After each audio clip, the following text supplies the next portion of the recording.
Welcome to Pod Appétit Gourmet Takes, the podcast with hot takes on food media. We interview popular chefs and food personalities, sample all kinds of food media, and try cooking challenges in our own kitchens. Let's dig in. Hey, it's Justine. And it's me, Meg. Welcome back to another episode of Pod Appétit Gourmet Takes, where we cook themed recipes every month and chat about the latest food media we've been consuming. Welcome everyone to April. We are kicking off our April-themed foods.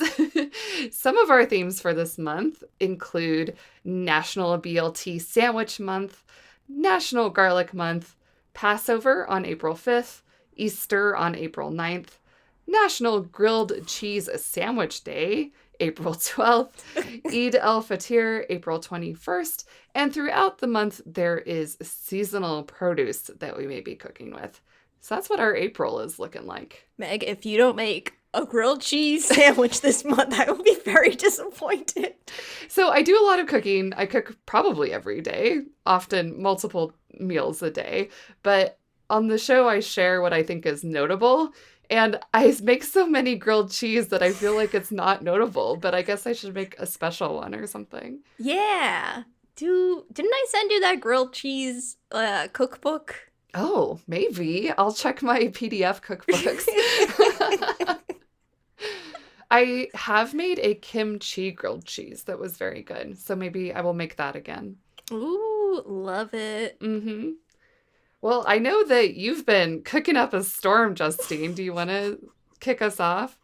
I know. I've been doing some therapy cooking.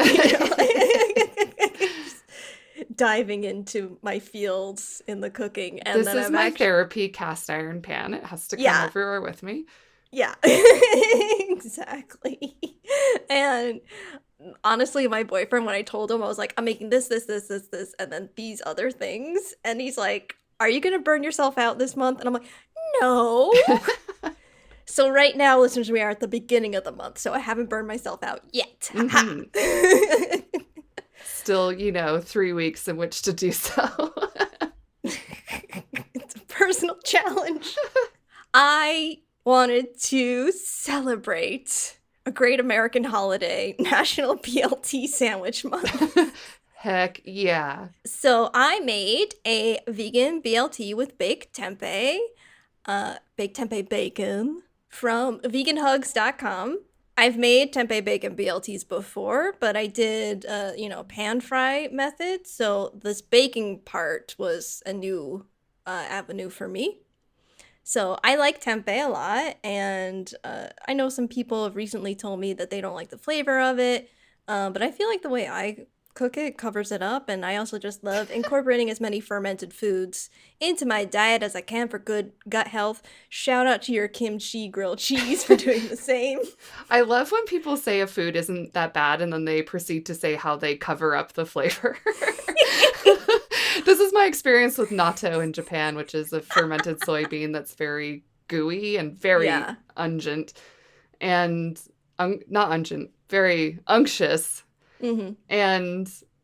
And pungent. There we go. I was trying to combine pungent and unctuous. Anyway, natto is bad, IMHO. And anytime someone told me it was good, they told me how to disguise the flavor. To me, defending tempeh, for me, it's like more of like a non-flavor, like tofu. I don't know. I'm not tasting what other people are tasting, is what I'm saying. Mm-hmm. So this marinade is pretty typical for bacon flavors.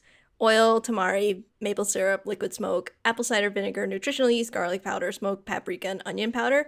All pantry basics that everybody should have. Like, I'm not trying to slam you, but, like, you should have these things. Bam! Get your nutritional yeast now. So you slice the tempeh, marinate for at least 20 minutes, and then bake for about 20 minutes, flipping halfway through, giving some extra basting if they're too dry. I thought it was yummy, easy to make, a nice filling lunch. The bread I used was a ciabatta from Char's gluten-free products. Segue, speaking of gluten-free, I did my research of psyllium husk, if you remember from last time. I do remember.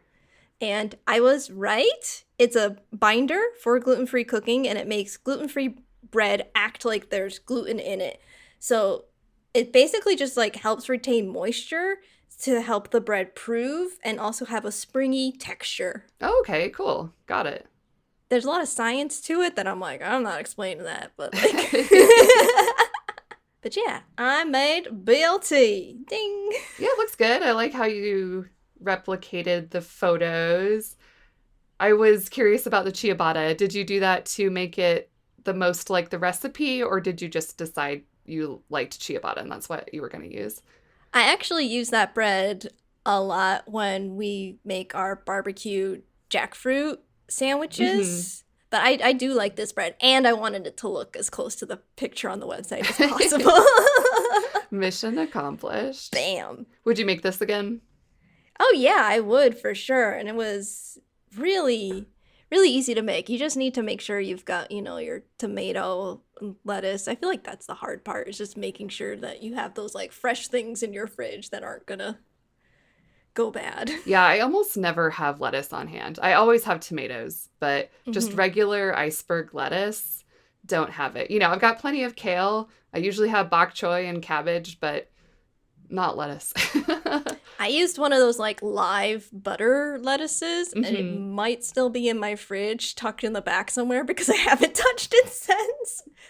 Yeah, regular lettuce is boring. So how about you, Meg? I also am right there with you celebrating National BLT Sandwich Month, which is hilarious to me that both us vegetarians decided to make BLTs. Yep.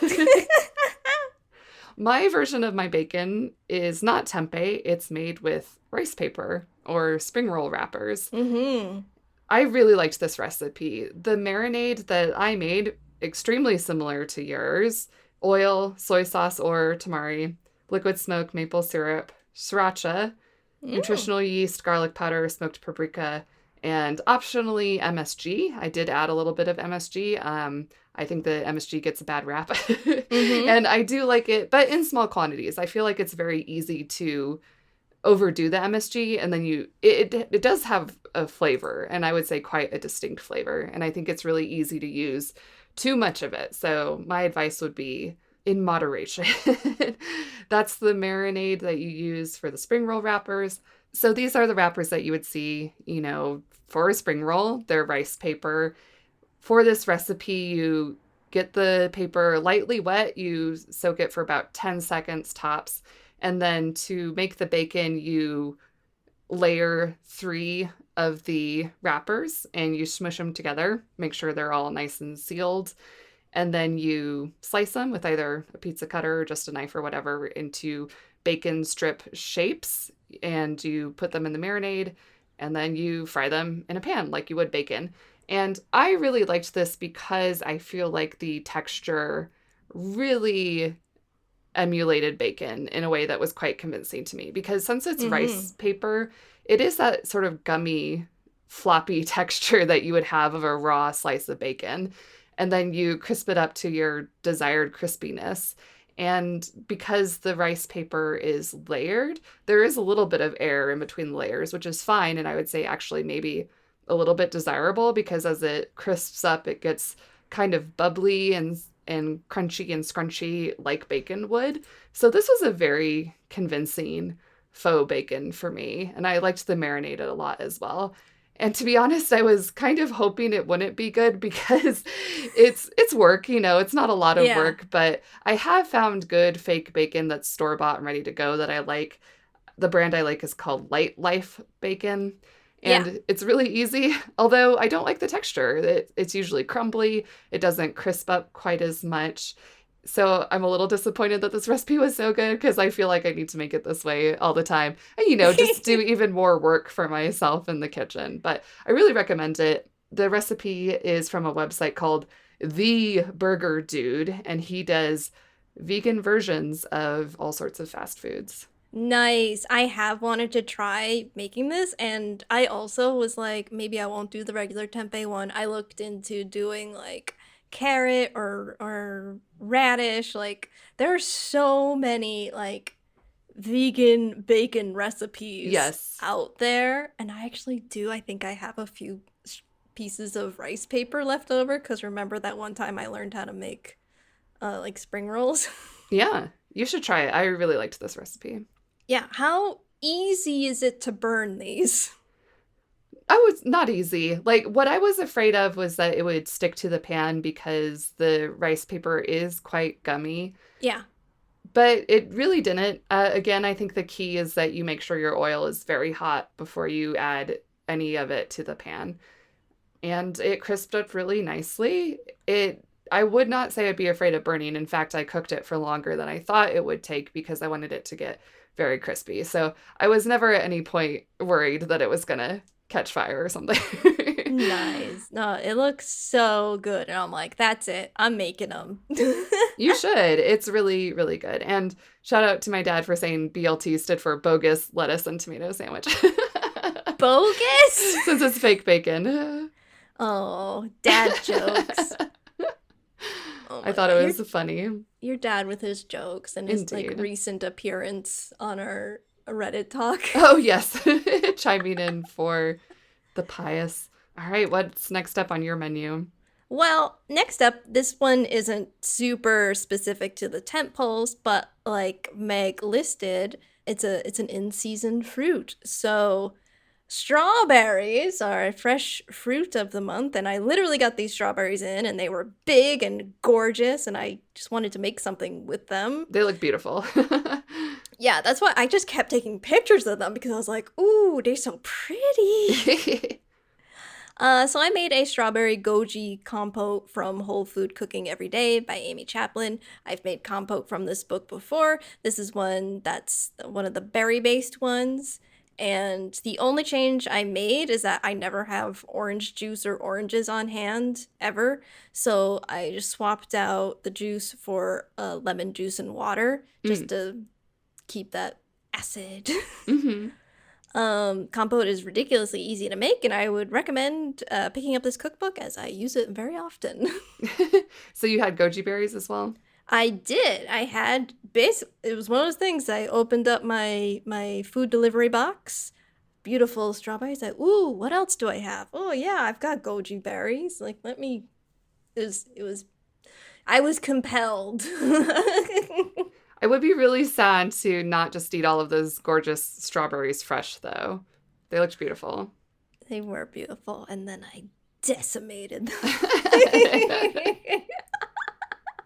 So, Meg, do you want to go next? The next recipe I made, I'm calling it an Easter recipe just because of its kind of pastel-y vibes. Yes. It's not so Eastery, but bear with me. So these are ube Rice Krispie treats. It's kind of a recipe of my own design. Basically, I wanted to make purple crispy treats. Yes. And also, I wanted to try cooking with vegan marshmallows for the first time. So dandies? Yes, these are dandies made vegan marshmallows for the crispy treats. It's your pretty standard crispy treat recipe. You can find it on the box of the Rice Krispie treats. So I worked from that official recipe and also a Bon Appetit recipe that I had made before that are brown butter Nutella Crispies. I was going to say these look just like the other ones you've made. Yes. But Eastery. Yes. So honestly, the thing I like best about the Bon Appetit recipe is the suggestion to cut them into cubes. I really like the final look of that, the nice cube design. Mm-hmm. Very aesthetically pleasing to me. But I also referenced this recipe because it has Nutella, and I wanted to add Trader Joe's ube spread. So I referenced the recipe just to see how much of the spread approximately I should be adding because I didn't want to overpower it. Ultimately, I'm happy with the end result. I do wish it was a little bit more purple. I think if I wanted it to be as purple as I was imagining, maybe I'd need to dye the cereal itself somehow. In addition to the ube spread, I also added some ube extract, which is quite bright purple. It's very nice, very vibrant. I've used it in cocktails. I love the end result. So I was expecting a brighter purple, but I think it was just the fact that the cereal itself was not purple. It was just the marshmallow that was purple. So it's a bit more of a subtle end result than I was hoping for, but they taste great. I love ube flavor. It's very vanilla-y, a little bit nutty. And I just enjoyed making these little purple crispy treats. I added some sprinkles for extra pastel colors. Oh my god. I've never had ube before, but I've wanted to. Actually, a friend of mine used to make and deliver like ube cheesecakes. I think he did that over the pandemic. Yes. Yes, I've seen ube burnt Basque cheesecakes. They look so good. I would definitely try that. Oh my god, I'm so in love with this. And this ube spread is at Trader Joe's. Yep, it's a spread like, I don't know if you've had their cookie spread, but Trader Joe's often has interesting flavors of spreads. I'm not sure if they have it right now. I bought this a couple months ago probably. But yeah, it's ube spread. It's this very pretty purple color. And it's earthy, nutty. I would say the extract is a bit more vanilla-y than the ube spread, but I like both. They're both very good. Oh, this is great. And no, yeah, I fully accept, because I went into this month thinking too that like Easter can mean a bunch of different things, but pastel colored foods is definitely one of them. Another suggestion I would have for this recipe, if someone wants to make it, I think it would be really cute to get those small Cadbury milk eggs. Yeah. The little tiny ones with the nice pastel colors and the speckling. I think that would be really cute on top of these crispy treats. God, it's so cute. I'll try to write up a recipe of some kind so that other people can follow it. Put it on our website. Oh. Call back to an off-mic convo we had. I also made some Easter foods early. I do have something planned for Passover, but since we're like recording early, I'm actually making it today with my friend who actually celebrates Passover. Nice. So you'll hear about it next time. But also, I just didn't want to make a bunch of desserts this month. So I, again, was thinking Easter, and I was like, okay, well, Easter makes me think brunch.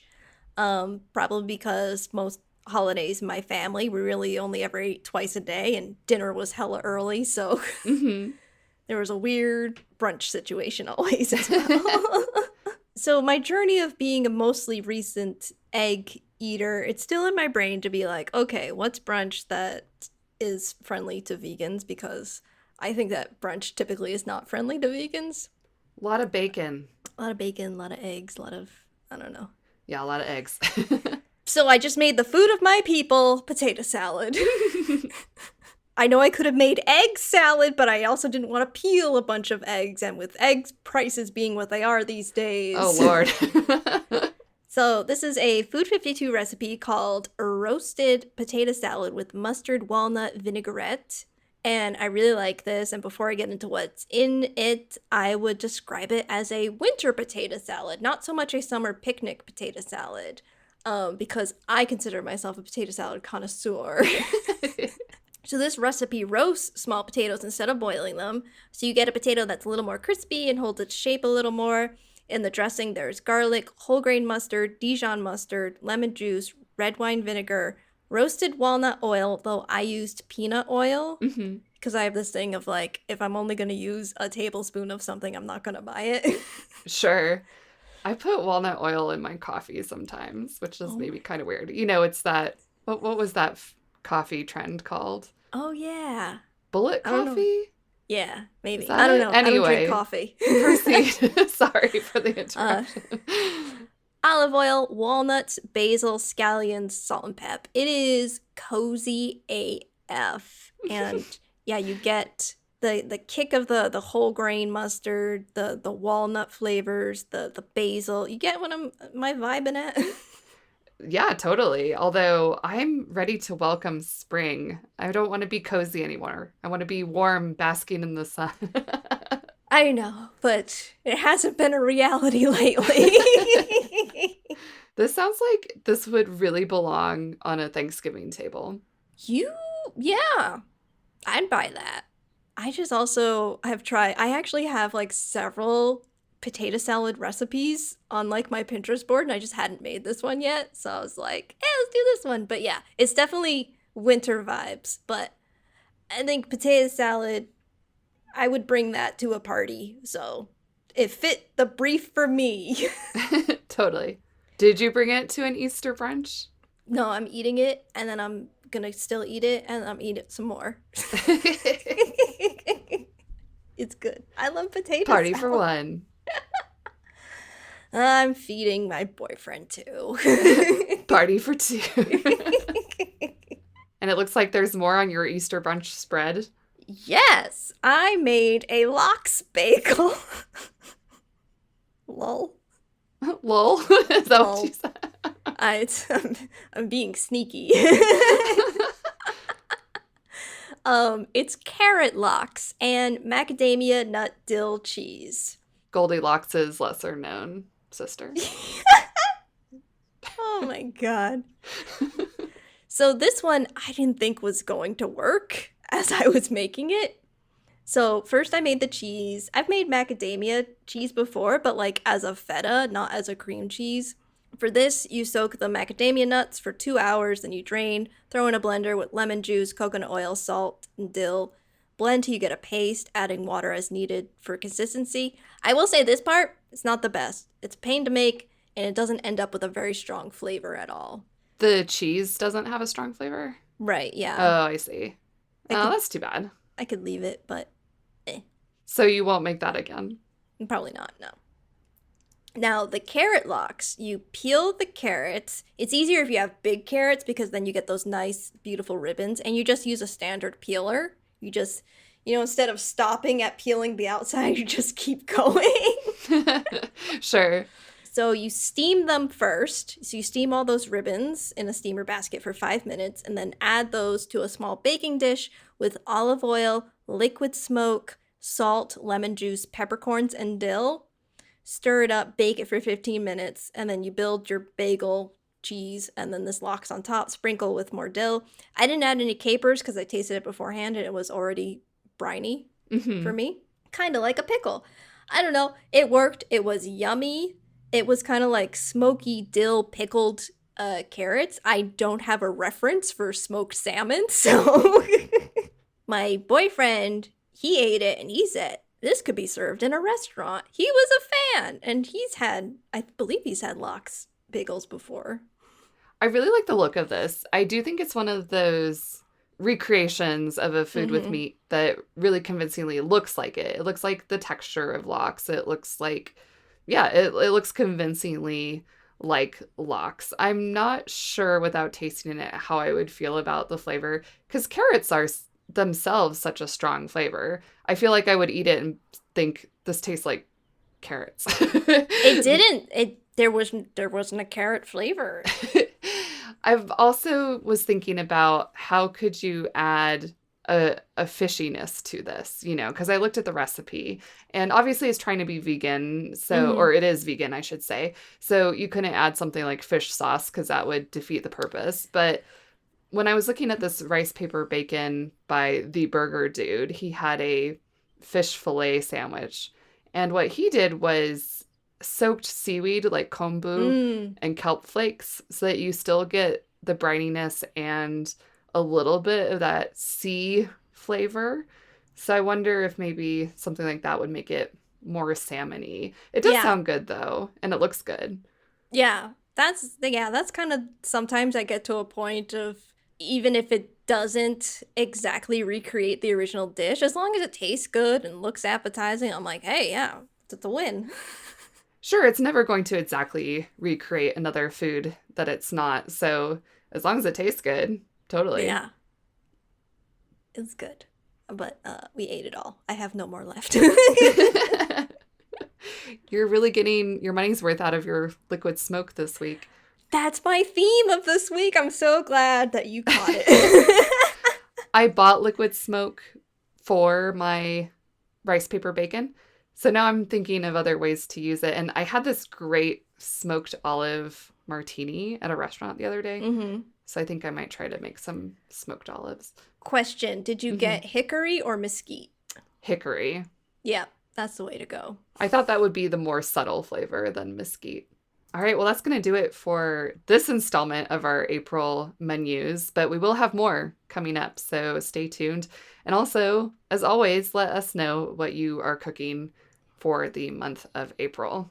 So now we're going to move on to what we've been consuming with our eyeballs and our ear holes. It's still funny every week. It's always funny. I'm gonna go. All right, so I went to Vegan Street Fair, the largest vegan festival in the world. It's a sister fest to the smaller weekly vegan exchange I went to and talked about last time. So I also went to this pre-pandemic, and yeah, it's like 3 city blocks. There's tons of people. You're waiting in long lines. You're grabbing food and then getting into another long line and eating it. But what I like about this fest in particular is that they make sure every stall seller that sells food has like a $4 to $6 item so that you can sample as many as you can get to. Honestly, that's the hard part is there's so many people there, so just getting the samples. So there was one thing in particular that was the talk of this fest, and that was the YoEgg. And the particular product that they had was called, quote, the poached one. Oh, the poached one. Yeah. This is a completely plant-based poached egg served with, like, they had a hollandaise. They were doing, you can get it by itself or you can get it as an eggs benedict. And then when you cut into it, yolk, quote, yolk comes running out of it. Honestly, I call it the most talked about thing because, like, if you had it in your hand, if you had, like, the plate in your hand or even the empty plate with, like, the remnants, people would come up to you and be like, is it worth it? And not just me. Like, I would be sitting down at another table and table next to me, people would be like, oh, is that the YoEgg? Is it worth it? Like, should I get it? Vegans are obsessed with eggs. So do you know what they used to make the yolk? I don't know, and I sent over the website there, but I'm sure it's pretty top secret. This reminded me of a really interesting article that I read in Vice or on Vice online. It's called The Science of the Squeezable, Poppable Vegan Egg Yolk. And this was written by Bettina Makalintal. I really like her work as a food writer, and I really love her Instagram, which is crispyegg420. She has beautiful food. She doesn't often have recipes, but I still encourage you to check out her Instagram because it's good for inspo, as they say, and it's very beautiful. But yeah, the science behind trying to emulate an egg yolk, and like you said, it's that sensation of popping the egg and having the yolk run out. It's so central to eating a poached egg is the consistency and what happens when you put your fork into it. I really recommend the article. We'll link to it in the show notes and on our Substack. And of course to YoEgg as well. This looked really interesting to me. I would say that some people raved about it, but I wasn't a fan in particular. Didn't like the flavor? Yeah, my boyfriend got it, and so, like, I took a bite because it was also gluten-free, and I was yucked. I was... So what did the flavor taste like to you? It could have been eggier. It was, like, egg light. It was a bit grainy, actually, like, the sauce of it. And then the white itself, it was probably made with some sort of, you know... agar. It was a bit jelly, you know, so... It does look quite solid in the photo. I wouldn't have known that was supposed to be an egg necessarily from the photo itself. Yeah, it could have used, like, a pinch more kalanamak, but, I mean, I took a bite and I was like, I'd rather tofu scramble any day.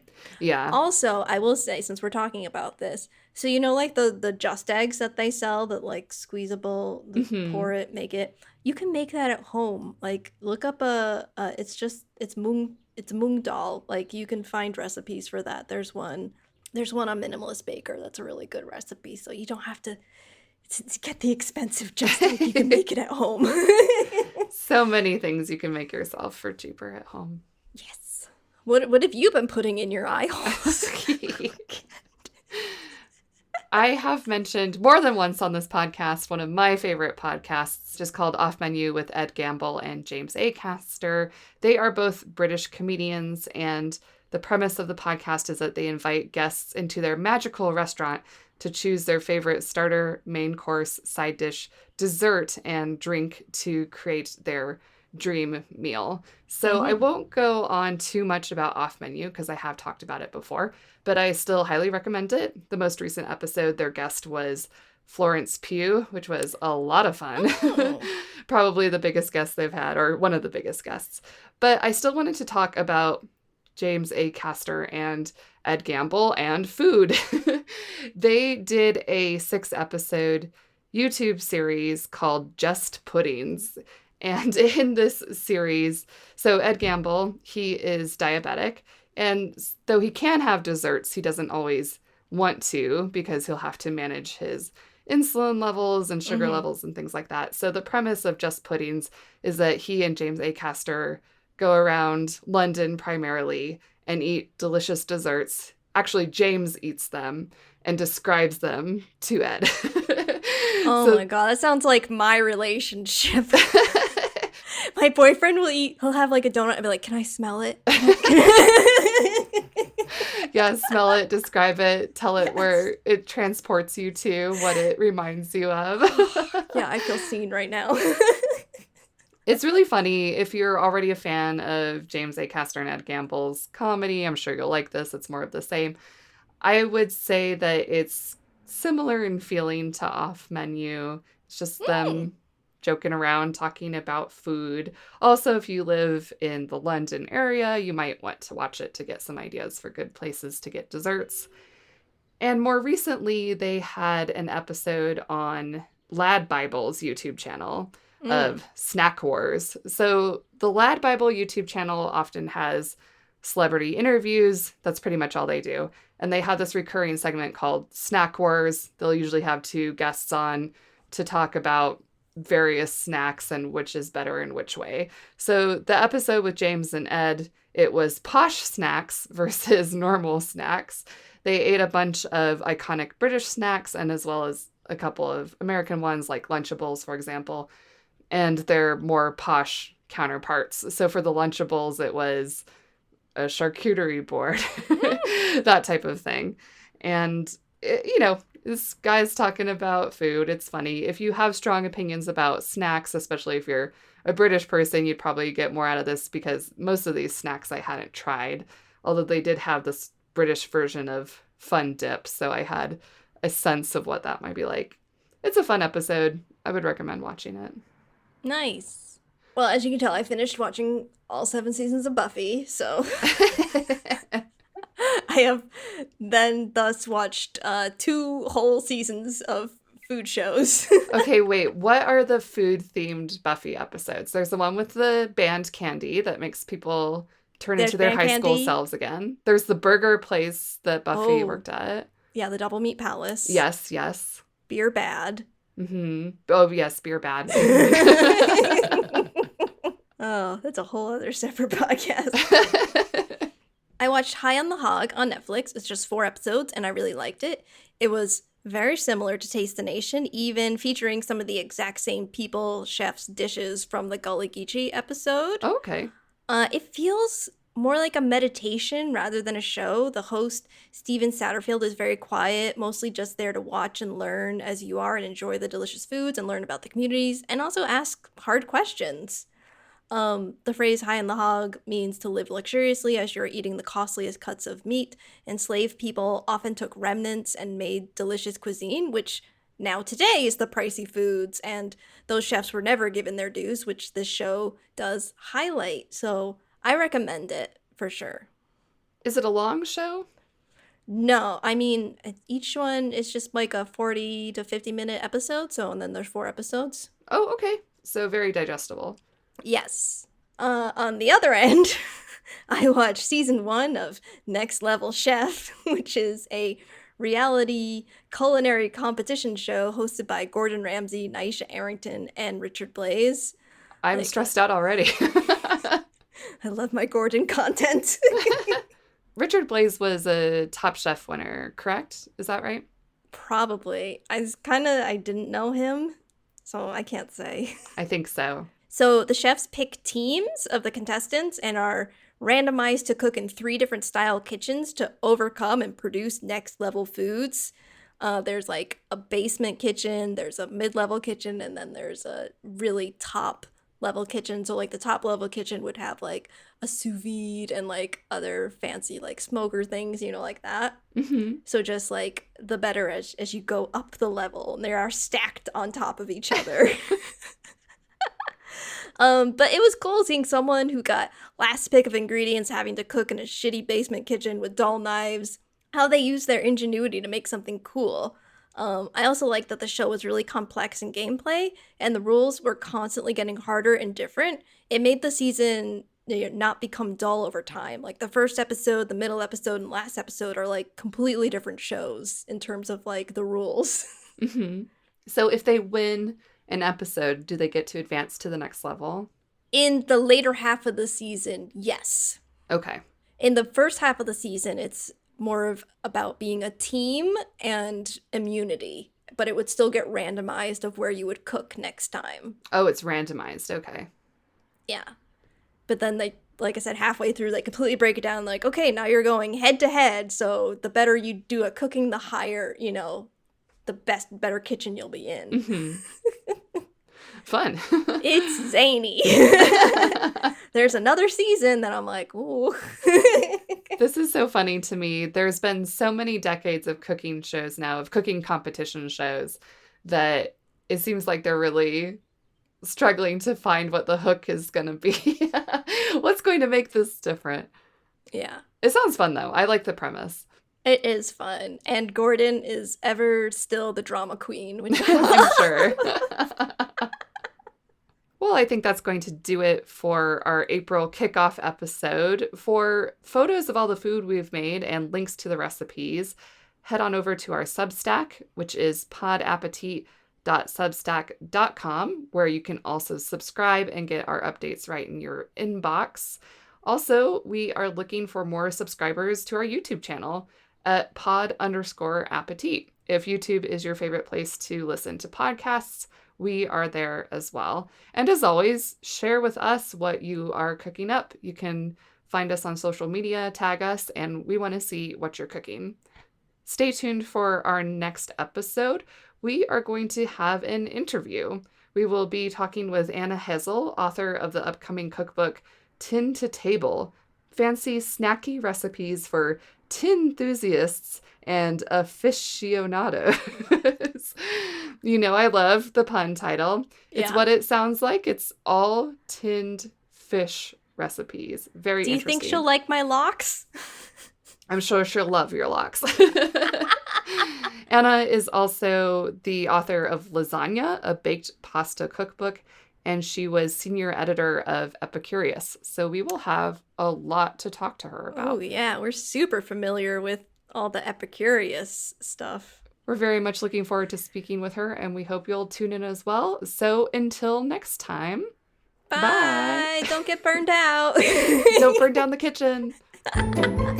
Thanks for listening to Pod Appétit Gourmet Takes. Go to podappetitpodcast.com for all our episodes and links to everywhere you can find us online. Also, be sure to subscribe to Pod Appétit Gourmet Takes on your favorite podcatcher.